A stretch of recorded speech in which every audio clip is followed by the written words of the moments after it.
I stood before the large mirror, adjusting my tie, checking every crease on my dress shirt. Today was an important day, the annual meeting of Bennett and Company, the wine and agricultural real estate conglomerate my family had built over 3 generations. The air this morning felt different, like a cold breeze passing through despite the radiant sun outside. I told myself it was probably just baseless anxiety. My father, Kazan Bennett, had called me in early saying there would be a significant announcement. I assumed it was about the plan to expand into the European market, a project I had poured my heart into for the past 2 years. But deep down, an unnamed premonition made my heart beat faster than usual. The grand boardroom at Bennett and Company's headquarters was on the top floor with massive glass windows overlooking Napa Valley, where endless vineyards stretched into the distance. The polished walnut conference table, luxurious leather chairs, and light from the crystal chandelier gave the room an air of authority. I walked in, smiling at the shareholders already seated. They responded with polite nods, but I noticed a few averted gazes. Something was off. I pulled out my chair and sat in my familiar spot, right beside my father, where I had sat for the past 10 years as the chief operating officer. My father, Kazan Bennett, entered with his usual commanding presence, his silver hair neatly combed, his navy suit perfectly tailored. Following him was Veronica, my stepmother, in a form-fitting wine-red dress, her smile sharp. Beside her was Benson, her son from a previous marriage, my stepbrother. Benson always had a way of making me uneasy, from his smirking half-smile to the way he tilted his head as if challenging everyone around him. "Good morning, everyone," my father began, his voice steady and resonant, cutting through the murmurs in the room. "Thank you all for being here today. This is a special day not only for Bennett and Company, but for our family as well." I smiled, nodding slightly. Special. The word made me think of great victories, like when we secured a contract with a 5-star hotel chain in New York, or when I convinced an Italian partner to import our wines.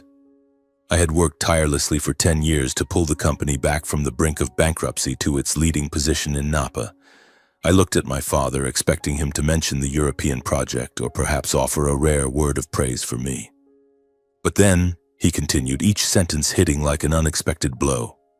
"Today, I want to announce a significant decision. After many years of dedication, I've decided to retire early. It's time for the next generation to take over, bringing a modern vision to Bennett and Company." The room fell silent. I felt time itself freeze. Early retirement?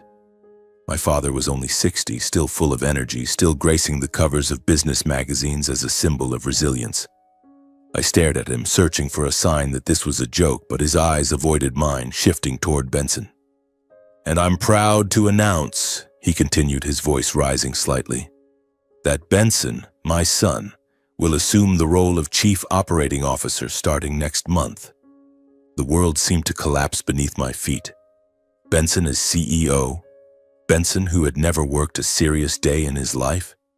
Benson, who only knew how to spend money on expensive cars and all-night parties? I turned to look at him. Benson was smiling, a smug, self-satisfied grin as if he'd known this was coming all along. Veronica clapped first, her pale hands striking together like a triumphant symphony. The other shareholders joined in sporadically, but I could see the awkwardness on their faces. "Fabian," my father called my name, his tone softer but laced with unease. "You will transition to the role of strategic advisor, supporting Benson during this transition period." Strategic advisor. Those 4 words echoed in my mind like a sentence. Not co-director, not vice president, but advisor. A position with no power, no prestige. My breathing grew heavy, as if the air in the room had suddenly thickened. I looked at my father, hoping he'd say something, anything to explain why he was doing this, but he looked at Benson and smiled with proud eyes. Veronica spoke up, her voice smooth as velvet but sharp as shattered glass. "I believe this is the right decision for the future of Bennett and Company. Benson brings freshness and flexibility that the company needs to reach further." I stood, my legs trembling, but I forced myself to stay steady. All eyes turned to me. I took a deep breath, trying to keep my voice calm. "Congratulations, Benson," I said, looking straight into his eyes. But in my gaze I knew he saw something. Not congratulations, but disappointment, the smoldering fire burning in my chest. "Thank you, Fabian," Benson replied, his voice smooth and condescending. "You've always been a great example to learn from. I look forward to working with you in your new role." New role? His words were another stab. I wanted to shout, to slam my hand on the table and ask my father why. Why had he betrayed his promise? 10 years ago, in this very room, he had told me I would be his successor, that I was the future of Bennett and Company. But now it was all a lie. I turned to my father, my voice low, trembling slightly. "Are you sure about this decision, Father?" He looked up, but his eyes avoided mine, gazing somewhere over my shoulder. "Fabian, everything is for the company's growth. And for the family." Family. The word made me want to laugh, but my throat tightened. Family? The family he meant was Veronica and Benson, not me. I felt my heart being squeezed, but I wouldn't let myself appear weak. Not here, not in front of them. "Yes, Father," I said, my voice flat. "I understand." I turned and walked out of the boardroom. I heard the murmurs behind me, the whispers of the shareholders, but no one dared speak up. They knew what had just happened. They knew I had just been stripped of everything. My office was at the end of the hallway where I had spent thousands of hours working, dreaming. I pushed the door open and slammed it shut behind me. The familiar space, my oak desk, bookshelves filled with documents, and the nameplate reading Fabian Bennett, Executive Director, neatly placed on the desk. I picked it up, my fingers tracing the engraved gold lettering. 10 years. 10 years I had lived for this nameplate, this name, this legacy. I removed the nameplate and placed it in a drawer. The sound of metal against wood was sharp, like a farewell. I walked to the window and looked out. The Bennett and Company logo glowed brightly on the building, a symbol of success. But now it only made me feel empty. 10 years of effort, 10 years of sacrifice, all pushed aside in a matter of minutes. In my mind, a single thought repeated like a mournful song that wouldn't stop. What did I do wrong? I had no answer. But I knew one thing. This wasn't the end. Not for me. I sat down in the chair, the familiar leather seat from my earliest days back in Napa Valley. At 33, I felt as though I had already lived an entire lifetime. 10 years ago, I stood at a crossroads. A job offer from a major corporation in New York, with a salary that would have ensured a comfortable life, or a call from my father to return and save Bennett and Company, our family business teetering on the brink of bankruptcy. I chose family, not for money, not for fame, but for honor. The honor of the Bennett name of my grandfather Noah, who planted the first grapevines on this land. I opened the desk drawer and pulled out an old framed photo. It was a picture of me and my father taken 10 years ago when I had just graduated with my MBA. In the photo, he was smiling, his hand resting on my shoulder, his eyes brimming with pride. "You are the future of Bennett and Company, Fabian," he had said, right here in this room. I believed him. But now, looking back, I saw only my own naivety. For the past 10 years, I had worked over 14 hours a day, leading major projects, from building a new winery to securing contracts with major hotel chains. I remembered those early months when the company was drowning in debt. I flew back and forth between California and New York, convincing investors and banks to believe that Bennett and Company was still worth saving. And we did it. From a failing business, I brought it to record profits, transforming the Bennett name into a symbol of premium wine in Napa Valley.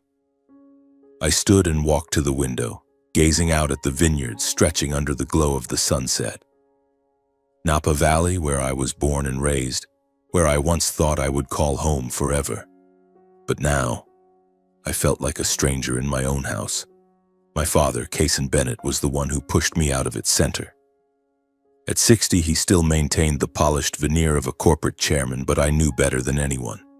He wasn't a leader. He preferred wine-soaked galas to strategy meetings, flattery to hard numbers. Veronica, my stepmother, was a different story. She entered my father's life like a storm, with her glamorous appearance and the sharp cunning of someone who had once been a PR director for a major brand. At 54, she still exuded the charm of high society, but I always sensed a coldness in her eyes. Veronica never openly opposed me, but I knew she had manipulated my father, subtly planting the idea in his mind that I was too rigid, that I lacked the flexibility to lead. I tried to ignore it, believing that as long as I did my job well, I would prove my worth. But I was wrong. And then there was Benson, my stepbrother, Veronica's son from a previous marriage. Only a year younger than me, we were worlds apart.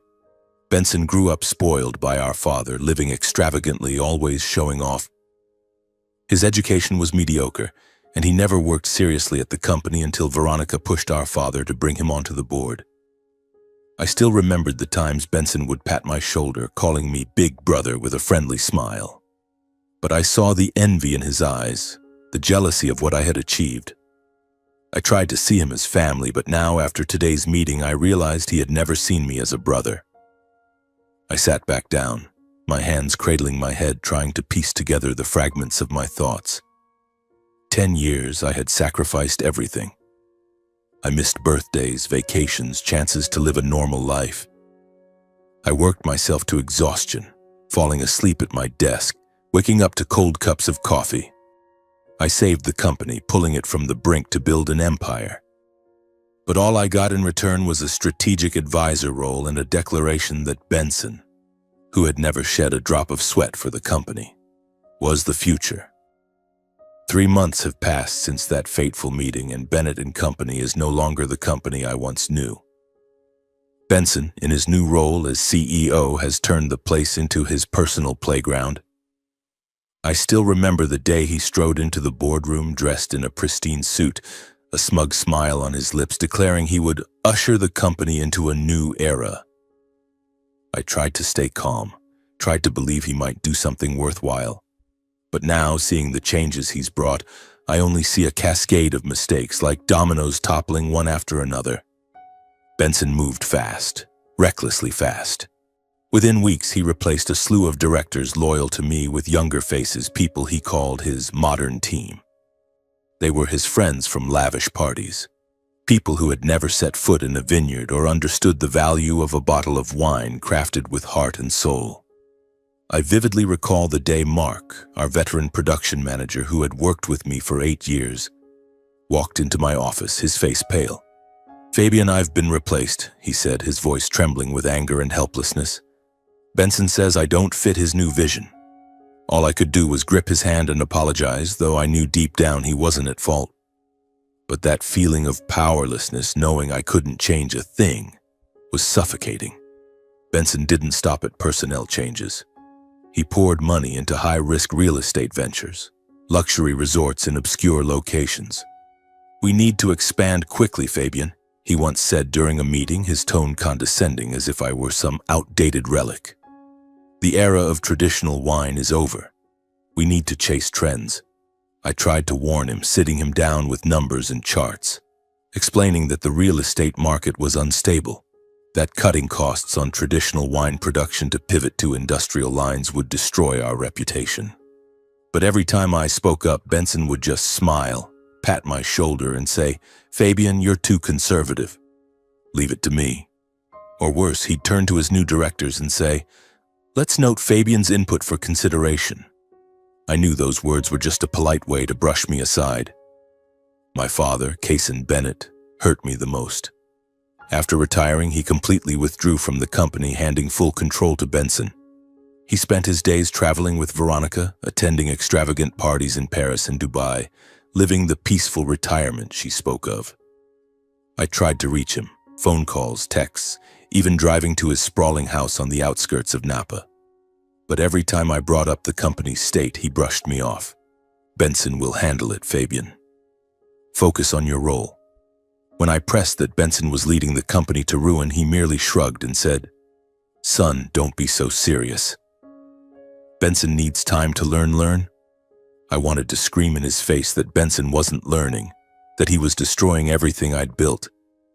But I stayed silent because his indifferent gaze told me I had been cast out of my own legacy. One late evening, I sat alone in my office, the light from my laptop screen casting shadows on my face. The revenue spreadsheet before me was a sea of red, like blood seeping from the company's wounds. I could do nothing, couldn't stop Benson, couldn't make my father see. I felt like a caged animal roaring but unheard. I looked up at the photo on my desk, a picture of my grandfather, Noah Bennett, standing in a vineyard, a radiant smile on his face. He was the one who taught me everything, from tending grapevines to upholding honor. "If you were still alive," I whispered, my voice breaking, "you wouldn't recognize this company anymore." The photo of my grandfather brought my grandmother, Renlee Bennett, to mind, the only person who still believed in me. She lived alone on the outskirts of Napa in a small wooden house nestled among old vineyards. She was the last link to the family's past, to the days when Bennett and Company wasn't just a company but a dream, a legacy. I hadn't visited her since that fateful meeting, too ashamed to face her, ashamed that I'd let their legacy fall into Benson's hands. But tonight I couldn't stay here any longer. I needed her comfort, a place where I could breathe without feeling suffocated. I stood, shut off my laptop, and grabbed my car keys. As I left the office, I glanced back one last time. This room, once the center of my world, was now just an empty shell. I closed the door and stepped outside, the cold Napa night wrapping around me like a harsh embrace. I got in my car, started the engine, and drove away, leaving behind the glowing Bennett and Company logo, once my pride, now just a painful memory. The road to my grandmother Renlee's house wound through the old vineyards, where the silvery moonlight bathed the rows of vines in a serene, painterly glow. But inside me, everything churned like a storm. I slowed the car, letting the scent of earth and grapes drift through the open window, searching for a shred of peace amidst the fragments of my broken spirit. Bennett and Company, the company I'd poured my youth into building, was unraveling under Benson's hands, and my father, the person I once trusted most, had turned his back on me. I felt like a lost soul, no longer sure who I was or what I was fighting for. My grandmother's small wooden house came into view, nestled among the old vineyards where my grandfather Noah had planted the family's first grapevines. A warm, golden light spilled from the window, gentle and inviting, in stark contrast to the chaos within me. I parked, turned off the engine, and sat still for a moment, staring at the familiar wooden door. How many times as a child had I run through that door, throwing myself into my grandmother's arms, listening to her stories about my grandfather and their love for this land. I was no longer that boy, but I needed her now more than ever. I needed a place to unburden my pain, to find the hope I'd lost. I stepped out of the car, my shoes crunching on the gravel path leading to the house. The cool night breeze carried the scent of ripe grapes and decaying wood, stirring memories of childhood. I knocked on the door, 3 soft taps, and waited. A moment later it opened, and there stood my grandmother Renlee, her small, frail figure slighter than I remembered. She was over 80 now, her white hair neatly pinned up, her gnarled hands trembling as they gripped the doorframe. But her eyes, oh, those eyes still sparkled with the same warmth they held when I was a child, as if nothing in the world could extinguish the fire within her. "Fabian," she said, her voice soft but brimming with love. She gave me a gentle smile, the kind that made it feel like the world stopped spinning. "Come in, my boy." I stepped inside, closing the door behind me. The house was unchanged, the smell of old wood, a faint hint of wine, and family photos lining the walls. A small fireplace crackled, casting light across her face. I noticed how much thinner she'd become, her steps slow and careful, steadying herself against a chair. My heart tightened. I knew she'd been frail for years, reliant on heart medication, but seeing her now, I truly felt the fragility of time. Yet she still tended the small garden behind the house, still crafted her own wine by hand, what she called the last soul of Bennett and Company. I wanted to say something, to apologize for not visiting more often, but my throat closed up. She led me to the kitchen where a kettle simmered on the stove. "Sit, dear," she said gently. She poured tea into 2 old ceramic mugs and slid one toward me. I held it, the warmth seeping into my palms, but it wasn't enough to dispel the coldness in my heart. We sat across from each other, silent for a moment, the crackling fire and the soft whistle of the wind outside the only sounds. I knew she was waiting for me to speak, but I didn't know where to begin. How could I tell her that my dreams had shattered, that my grandfather's legacy was being destroyed, that my own family had betrayed me? Finally, I took a deep breath, and the words spilled out like a river breaking through a dam. "Grandma," I began, my voice trembling, "Bennett and Company isn't ours anymore. Benson, he's ruining everything. He's changed it all. Staff, strategies. He doesn't care about quality or tradition. Dad handed everything to him and won't listen to me. I've tried, Grandma, I've tried to warn them, but no one listens. I feel pushed out, like the 10 years I gave mean nothing." She sat there listening, her frail hands clasped tightly on the table. She didn't interrupt, didn't ask questions, just looked at me with sad but understanding eyes. I went on, my voice breaking further. "I'm tired, Grandma. I've sacrificed everything. Love, time, my own dreams, to save the company, but now I have no drive left. I feel like I've lived for nothing, like everything I did was just to be betrayed." I stopped, bowing my head, feeling hot tears welling in my eyes. I didn't want to cry, didn't want to seem weak in front of her, but I couldn't hold it back anymore. The pain, disappointment, and helplessness of the past 3 months crashed over me like a wave. I covered my face, trying to hide the tears, but my shoulders shook with each sob. She stood quietly and came to my side. I felt her bony hand rest on my shoulder, gentle but firm. "Fabian," she said, her voice soft as a lullaby, "you haven't lived for nothing. You're being tested to understand your true worth." I looked up into her eyes. Despite the weariness of age, they shone with fierce conviction. "Grandma," I whispered, "I don't know what worth I have left. I've lost everything, the company, my position, my trust in Dad." She took my hand, her cold yet strangely warm fingers enveloping mine.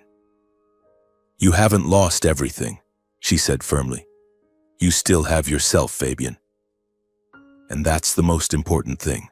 The company, the titles, they're temporary. But you carry the spirit of your grandfather, of this family. That you can never lose." Her words pierced the darkness in my heart like a ray of light. I gripped her hand, feeling the faint warmth of her frail fingers. "But what do I do, Grandma?" I asked, my voice desperate. "I can't just watch them destroy Grandpa's legacy." She smiled, a sad but meaningful smile. "You don't need to save the company, Fabian. You need to save yourself. Find your own path and don't let those who aren't worthy define your value." We sat there in the small kitchen, talking late into the night.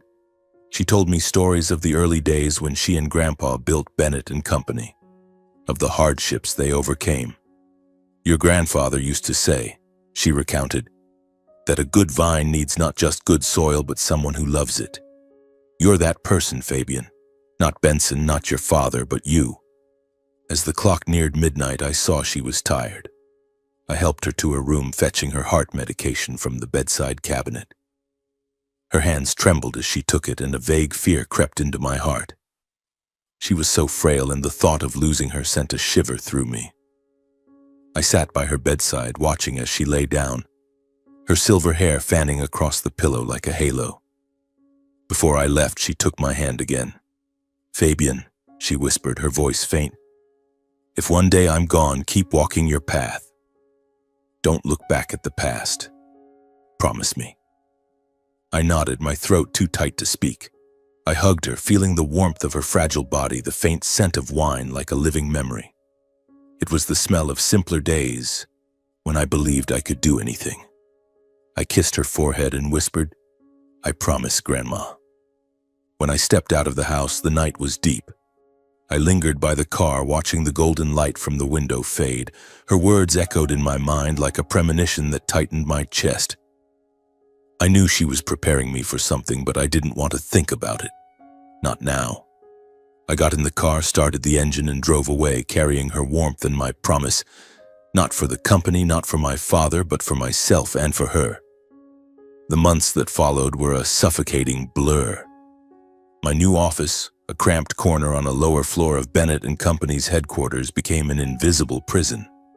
The atmosphere in the company was taut as a bowstring, every meeting and hallway filled with averted glances and hushed whispers.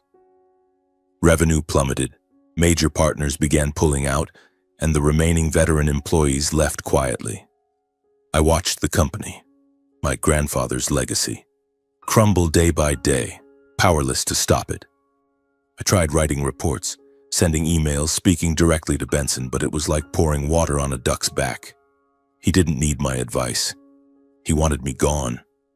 Then on my 35th birthday, a day I'd hoped would pass quietly, everything collapsed.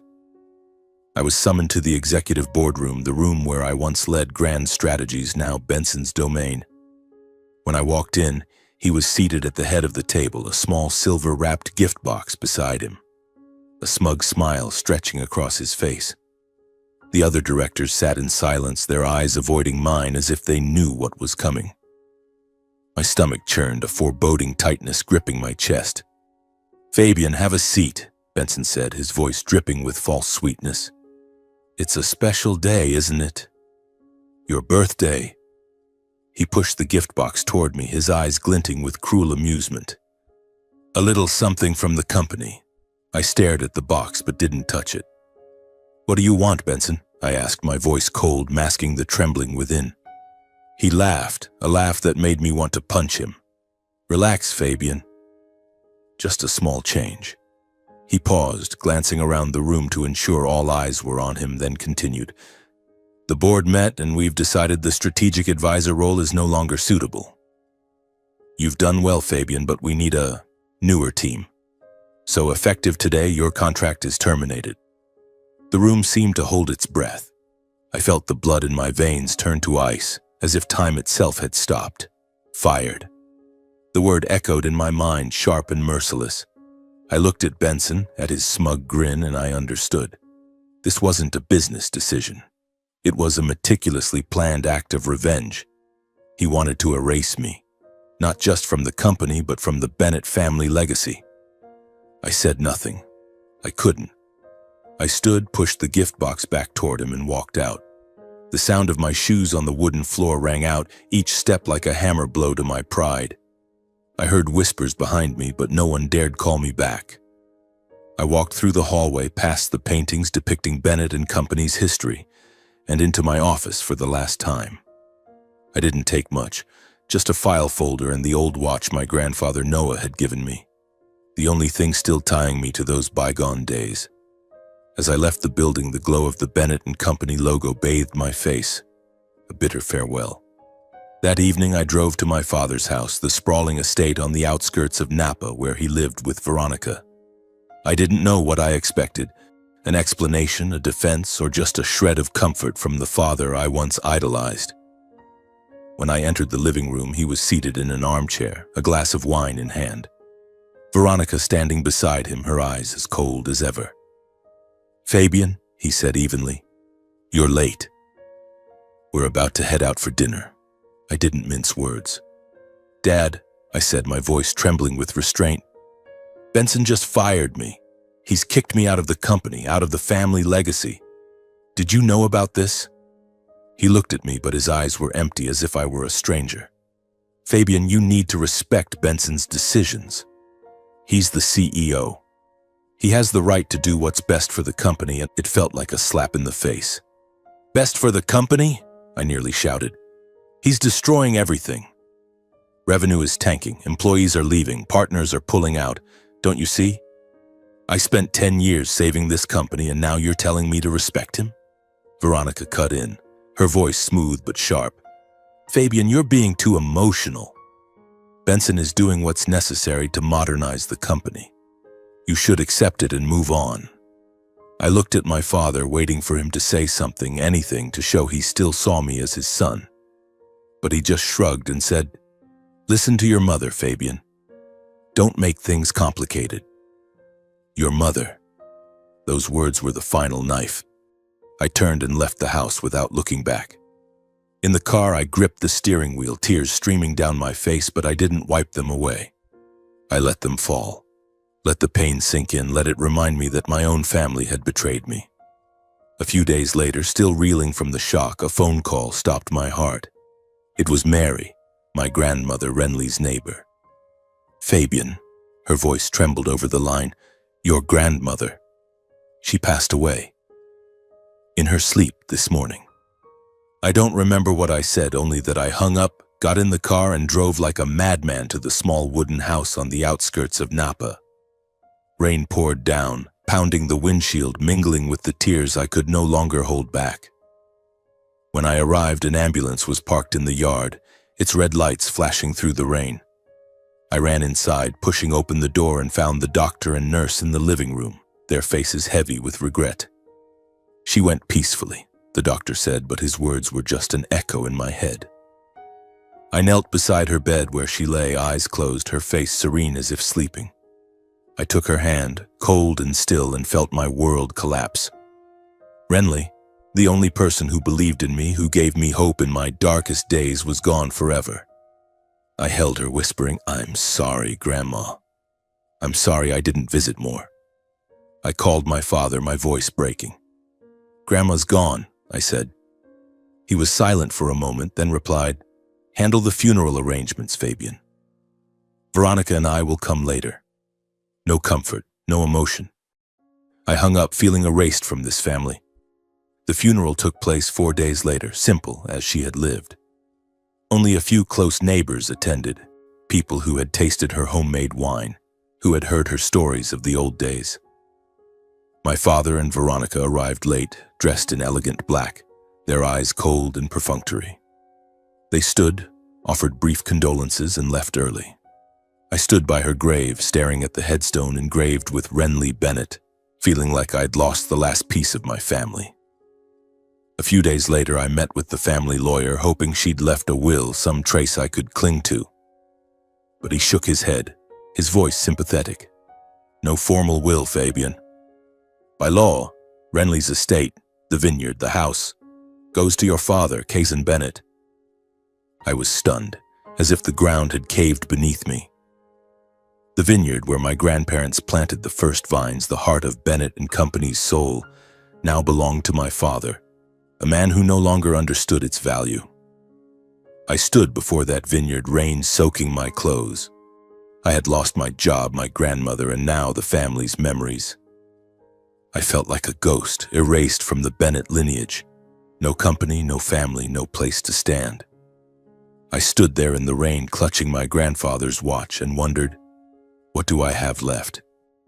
The months that followed were the darkest of my life.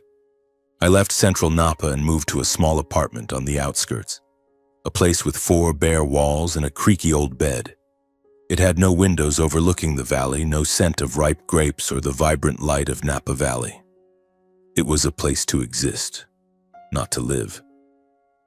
I cut off contact with my father, Veronica, and Benson.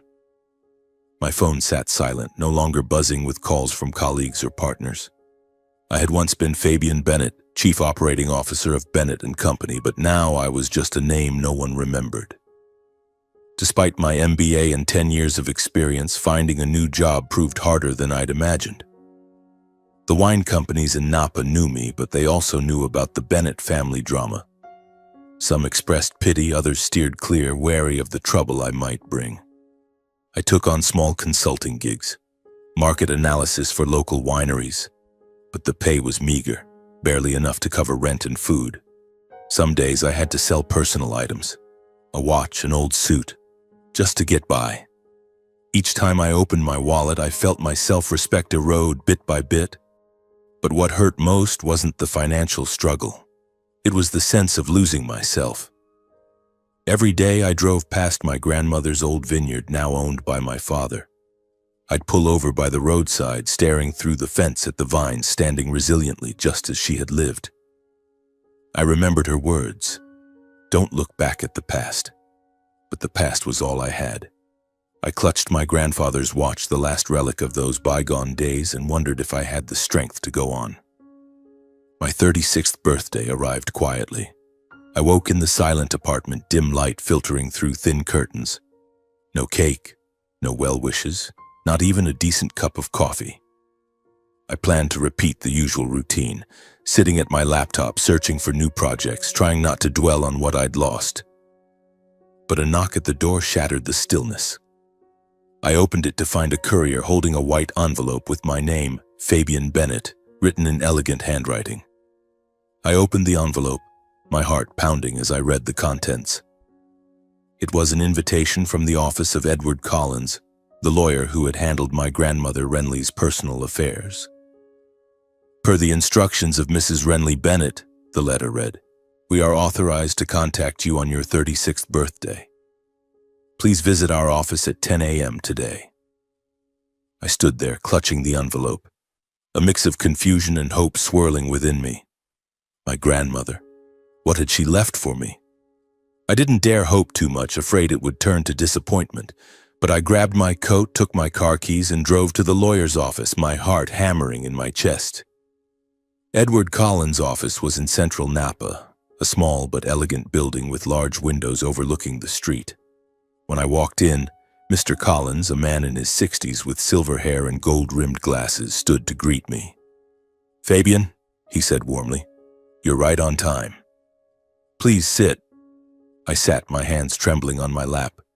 He pulled a sealed envelope and a thick file from his drawer, placing them before me. Your grandmother prepared these years ago, he said, his eyes meaningful. She called it her contingency plan if things went off course. She knew you'd need this, Fabian. My throat tightened as I looked at the envelope. I broke the seal and pulled out a legal document, my heart nearly stopping as I read the words. It was a trust fund in my name, valued at $5 million to be activated on my 36th birthday. $5 million. The figure stunned me. But what made me tremble was the handwritten letter attached in Renly's familiar slanted script, the same writing I'd seen on childhood birthday cards. I held the letter, took a deep breath, and began to read. My dearest Fabian, if you're reading this, things haven't gone as you hoped. I know you've sacrificed so much given your youth to protect the family legacy. But my boy, the true legacy isn't in the company or in money. It's in you, in your heart and spirit.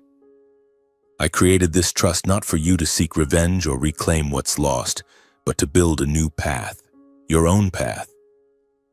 Trust in yourself as I've always trusted in you. Don't let the past cage you. Live, Fabian, and live well. Love, Grandma Renly Star. Tears spilled onto the paper, blurring the ink. I bowed my head, shoulders shaking, unable to hold back. She had known.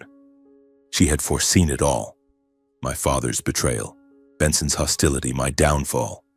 And with her wisdom and unconditional love, she'd given me a chance to start anew. I clutched the letter, feeling as if she were here, holding my hand, telling me I still had worth, still had hope. Mr. Collins sat quietly, giving me time with my emotions. Finally, he spoke. Renly was an extraordinary woman, Fabian. She always said you were the family's hope. This was her way of ensuring you wouldn't be left behind.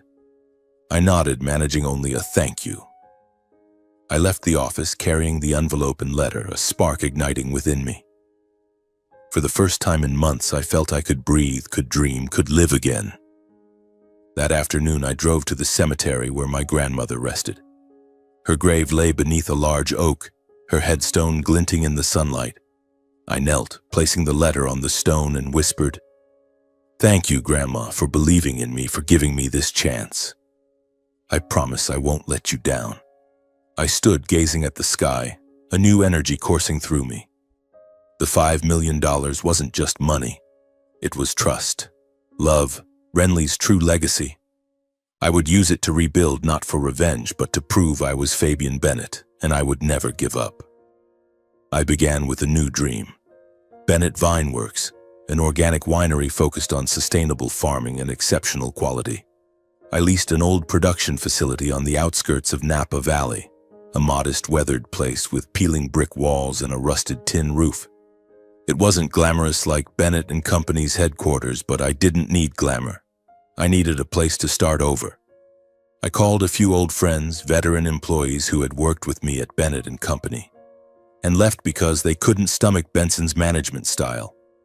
They came, not for the money, but for their faith in me. Fabian, Mark, the former production manager, said as he stepped into the facility, "If you can do this, we'll follow you to the end." I combined new technology with the traditional winemaking methods my grandfather Noah had taught me.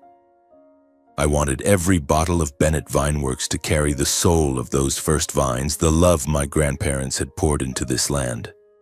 My goal wasn't just to compete with Bennett and Company, but to restore the true meaning of the Bennett name, a legacy of quality, integrity, and dedication. But reality was harsher than I'd imagined. Starting from scratch was a battle. I had to secure production permits, find suppliers, and build a distribution network, all with a brand name the market had never heard of. Even with the $5 million, I quickly learned that money couldn't buy trust. Major suppliers in Napa were tied to Bennett and Company, and they hesitated to work with me. "Fabian, you know how it is," an old supplier said, his eyes apologetic but resolute. "We don't want trouble with Benson." I didn't blame them. Benson, with the power and wealth of Bennett and Company, was a force not easily challenged. Meanwhile, Benson began to notice my presence. Under his leadership, Bennett and Company continued its downward spiral, and the emergence of Bennett Vineworks was like a thorn in his side. I heard rumors that Benson was using his influence to block my path. One morning, I got a call from a small distributor who had agreed to work with me. "Fabian," he said, his voice tense, "I'm sorry, but I have to back out. Bennett and Company threatened to cut our contract if I deal with you." I gripped the phone, feeling a surge of anger, but it was only the beginning. Benson didn't stop at unofficial threats. He spread rumors that I was using old Bennett and Company recipes and data, accusing me of trademark infringement. Tabloid articles began to surface, calling me the family traitor or the jealous older brother. Worse, I received notices from tax authorities and product regulators demanding inspections of Bennett Vineworks licenses and production processes. The audits dragged on for weeks, halting production, delaying orders, and piling on financial pressure. I knew without proof that Benson was behind it all. This wasn't just competition. It was a personal war. Some nights I slept at the facility on an old chair, too exhausted to go home, working to fulfill the few orders we had left. I was drained, my eyes sunken, my hands trembling as I inspected each bottle. Financial strain forced me to sell a portion of Bennett Vineworks shares to a small investor, a move that felt like losing a piece of my dream. My small team, Mark, Sarah, and a few others, was my greatest source of strength. They stayed, not for the paycheck, but because they believed in me. "Fabian," Sarah said one day as we inspected a new batch of wine, "you're the real leader. Not Benson, not anyone else. You." Her words were like medicine, giving me the will to keep going despite my weary legs.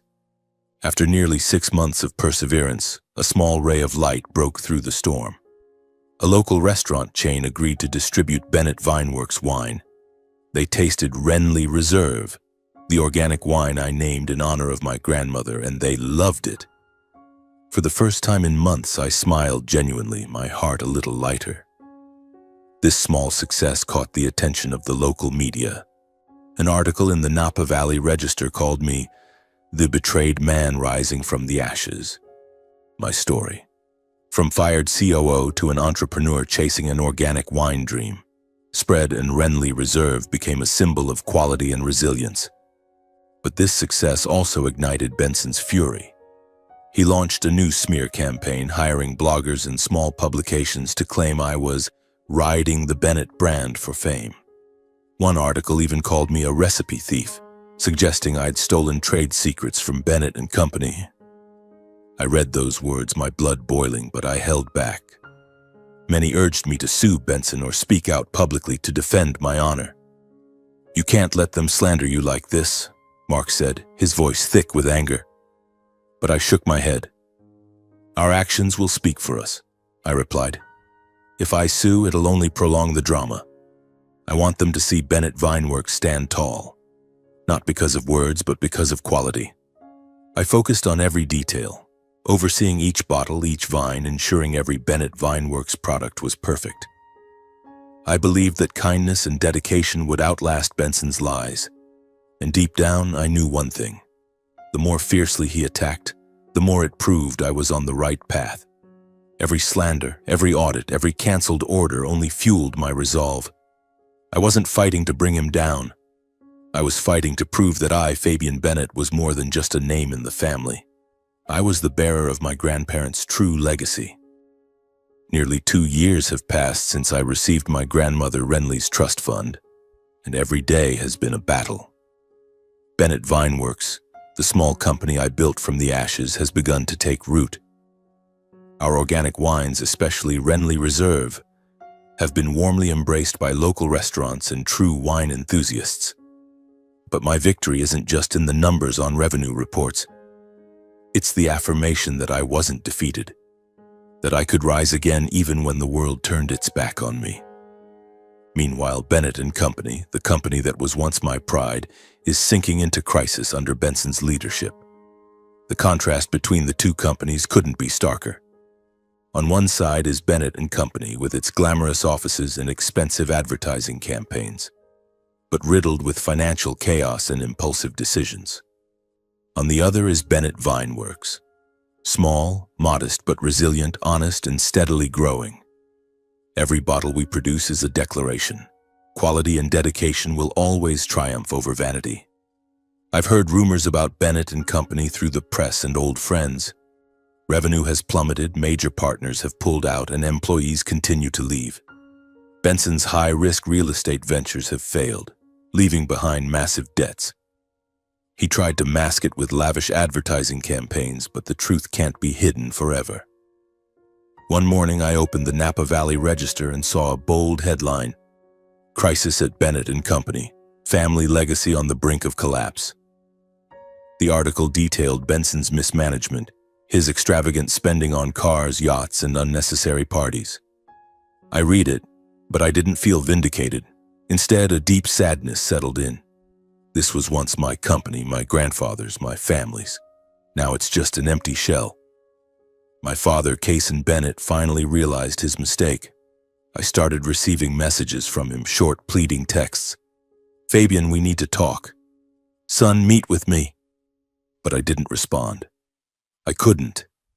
Every time I saw his name on my phone screen, I remembered his indifferent gaze when I was fired, when I questioned him about Benson. I sent one reply: "You know what led the company to this point." Then I turned off my phone, unwilling to hear his excuses. Cason began facing pressure from investors and the media. The Bennett family's reputation plummeted. Veronica, as usual, tried to pin the blame on me. She appeared on a local talk show, her sharp smile and dramatic tone in full display, claiming I had betrayed the family by starting Bennett Vineworks to compete with Bennett & Company. "Fabian was always jealous of his brother," she said, her eyes gleaming like an actress on stage. But the public wasn't fooled. The evidence, from financial reports to former employees' testimonies, pointed to Benson's incompetence. Veronica could manipulate my father, but she couldn't manipulate all of Napa Valley. I stayed silent. The press repeatedly reached out, wanting to interview me about the Bennett family feud, but I declined every offer. I didn't want to turn my story into a cheap drama. Instead, I focused on Bennett Vineworks, on the quality of our products. I launched a new wine line, Noah's Legacy, in honor of my grandfather. Each bottle was a perfect blend of tradition and innovation.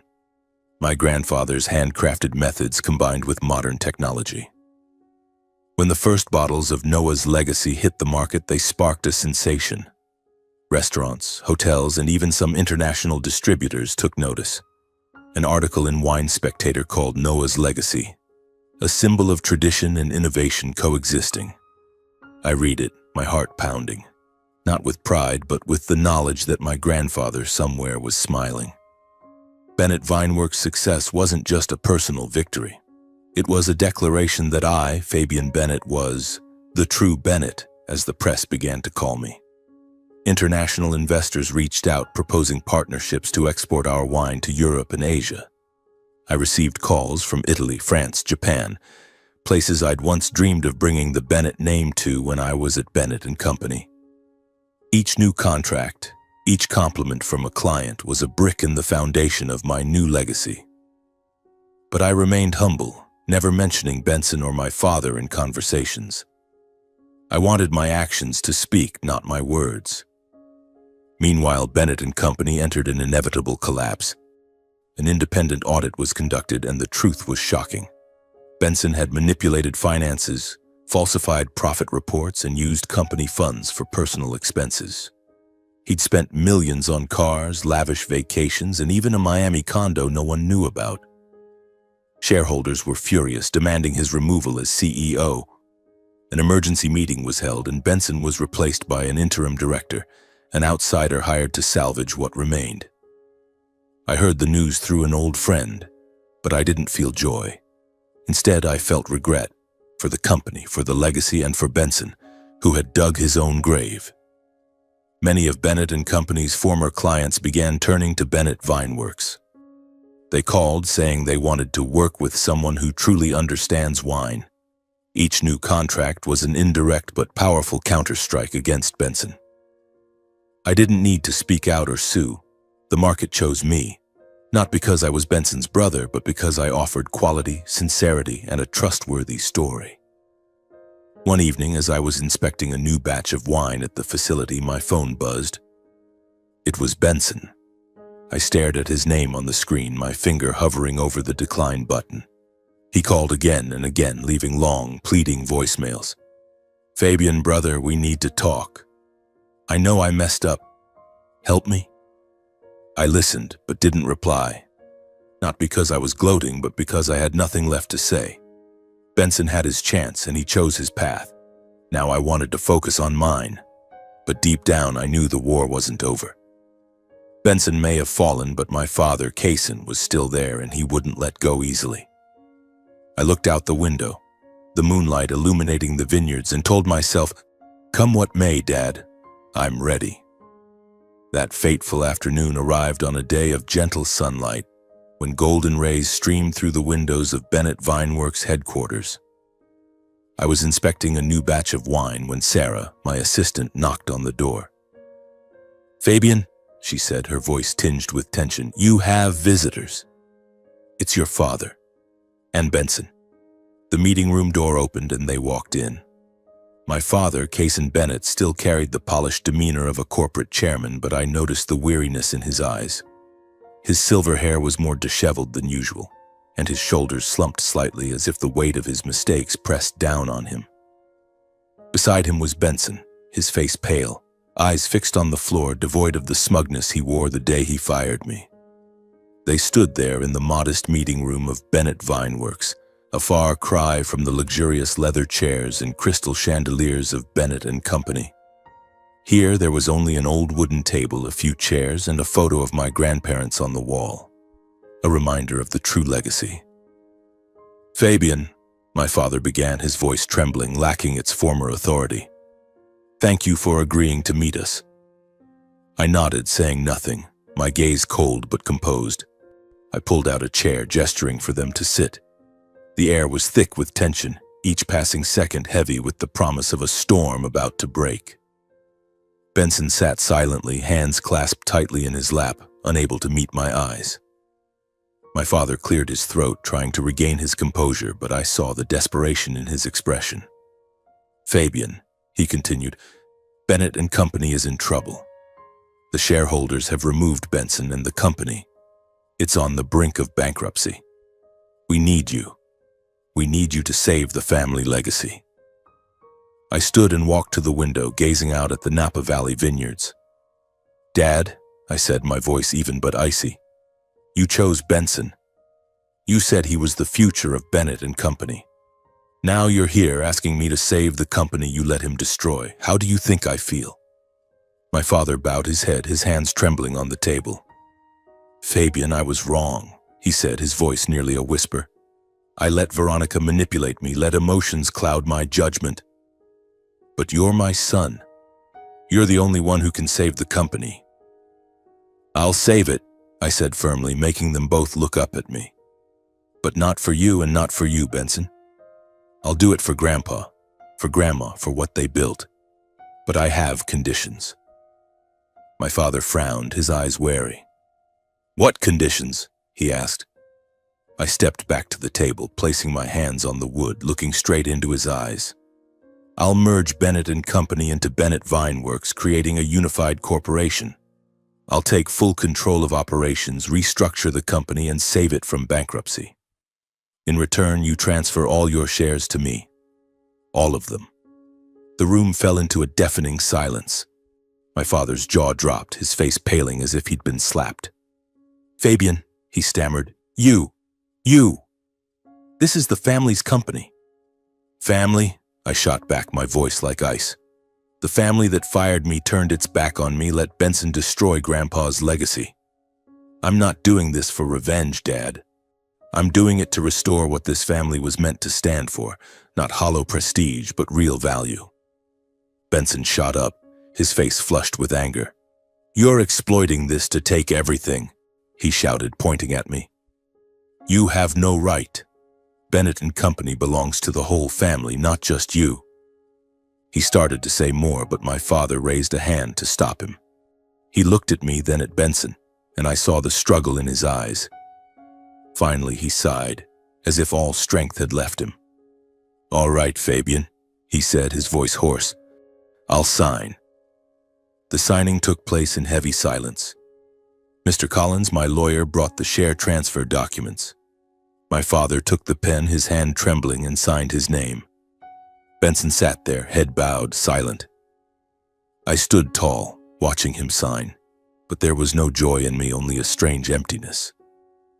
After the signing, I stood and spoke, my voice resonating in the room. "As of today, I announce the formation of Bennett Group Holdings, a new corporation combining my grandparents' traditional legacy with modern vision." I looked at my father, then at Benson. "Benson, you will be removed from the board. Dad, you'll hold an honorary advisory role, but with no authority. This is your chance to make amends." In silence. My father nodded, his eyes misty with tears, but he said nothing. Benson stood and stormed out, slamming the door without looking back. I heard the sound but felt nothing but relief. Veronica, as usual, was absent. After the meeting, she sent a letter proposing reconciliation, but I didn't open it. I had no need for her hollow words. The sunset cast a radiant golden glow over the Napa Valley vineyards, streaming through the windows of Bennett Group Holdings' office. I sat down, placing the photo of my grandparents on the desk, and gazed at my grandmother Renly's smile. She was the only one who believed in me when the world turned its back. When my father chose Benson, when Veronica manipulated everything, when I was fired and lost it all. Her letter, with its slanted handwriting, still lay in my desk drawer, a small flame guiding me through the darkest days. "Live, Fabian, and live well," she had written. And now, as Bennett Group Holdings emerged from the merger of Bennett and Company and Bennett Vineworks, I knew I was honoring her words. But this journey wasn't just about rebuilding a company. It was about rediscovering myself, about learning what family, forgiveness, and true success really mean. True success, I realized, doesn't come from defeating others. I didn't need to bring down Benson or shame my father to feel accomplished. Success was standing in the winery, watching barrels of Renly Reserve being packed, hearing the laughter of my small but loyal team. Success was a call from a San Francisco restaurant saying their customers loved the story behind my wine. Success was an email from a distributor in Tuscany proposing to bring Noah's legacy to Italy, where my mother Elena ran her small cafe. Success was staying true to the right values even when everything around me crumbled. Bennett Group Holdings to me wasn't just a business triumph. It was a triumph of dignity. When I announced the formation of the new corporation in the modest meeting room of Bennett Vineworks, I wasn't just merging two companies. I was merging two parts of myself, Fabian of the past, who sacrificed everything for Bennett and Company, and Fabian of the present, who learned to rise from the ashes. Every bottle bearing the Bennett Group Holdings name was a reminder that I had overcome the darkest days, that I hadn't let the past define me. The past, with my father's broken promises, with Benson's betrayal, was part of me, but it wasn't all of me. How I stood up, how I rebuilt, that's what defined who I am. I remembered my mother's words. Don't expect recognition from others, Fabian. Do what's right and time will prove you. She was right. I didn't need my father's proud gaze, Benson's apology, or Veronica's admission of fault. I had proven my worth through the wines, the contracts, the people who believed in me. Sarah, Mark, the small team at Bennett Vineworks. They were my true family, not because of blood, but because they understood and respected what I stood for. I held the photo of my grandparents, gently tracing Renly's face. "Thank you, Grandma," I whispered, my voice breaking. "Thank you for believing in me." She had foreseen it all. The betrayal, the collapse, and my resurgence. The $5 million trust wasn't just money, it was her faith, her message that I could do it even when no one else believed. And I hadn't let her down. Bennett Group Holdings wasn't just my company. It was my grandparents' legacy, built on integrity, resilience, and love. I stepped out of the office, locked the door, and drove home. The familiar road wound through the vineyards, the scent of earth and ripe grapes drifting through the open window. I thought of my mother, her small cafe in Florence, and promised myself I'd visit her soon. I thought of my grandparents, the first vines they planted, their love for this land. And I thought of myself, Fabian Bennett, who had lost everything but found so much more. Under Napa's star-filled sky, I knew I had lived as Renly urged. To live, and live well. Not to prove anything to anyone, but to prove it to myself. And that, I knew, was the greatest victory of all.